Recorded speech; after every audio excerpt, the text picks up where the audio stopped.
Au moment où on est appelé pour passer une audition, souvent on a très peu d'informations, les acteurs. Parfois on n'a même pas le scénario. On a une scène qu'on travaille, donc on va un peu dans le flou. On travaille sur c'est toujours un moment hyper incertain. Et puis c'est souvent dans des conditions hyper zarbi, les castings.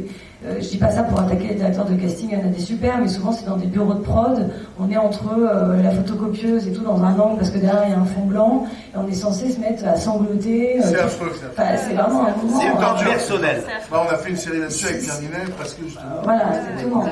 C'est gaguesque de voir à quel point t'es dans les pires dispositions quasiment pour jouer. Donc non, par rapport à la série en tant que telle, moi je me souviens qu'à l'inverse, voilà, c'est vrai, quand on a passé les essais pour Or, il y avait une super directrice de casting qui, elle, nous faisait jouer d'ailleurs dans un véritable décor. C'est-à-dire qu'on pouvait... on est dans un bureau, mais j'ai l'impression qu'on pouvait prendre des tasses, faire des trucs avec, jouer.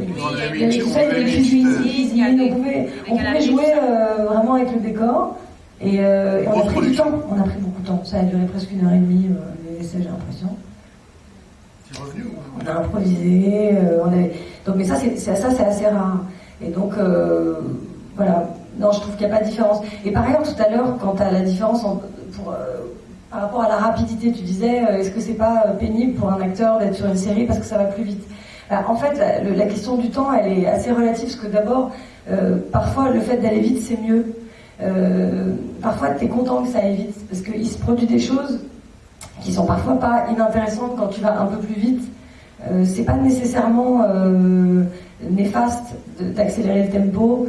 Bon, après, il faut que l'équipe soit très ensemble, etc. Mais quand tu as un metteur en scène qui sait très bien ce qu'il veut, et donc que tu le comprends, parce que c'est aussi du lâcher. C'est peut-être, en tout cas, moi je parle pour moi, je trouve que c'est aussi la possibilité peut-être de se poser un peu moins de questions, d'être obligé d'être dans le lâcher prise parce qu'on n'a pas beaucoup de temps, et créativement parlant, c'est pas du tout inintéressant. Bon, parfois c'est pénible, mais la plupart du temps, moi, sur Family Business, j'ai eu l'impression, par exemple, je me suis quasiment presque jamais dit qu'on manquait de temps. Je me suis jamais vraiment dit ça, quoi. Au contraire, il y avait comme une espèce de flux tendu, c'est comme une énergie très très forte, c'était très boostant en fait. Oui, c'est comme un défi à relever. En réalité. Ouais. Non, mais puis il y a une cadence qui rend très électrique et ça s'arrête pas, donc on est dans un espèce de truc, c'est comme si on pouvait plus ça gère un peu, mais c'est pas complètement faux sur l'énergie.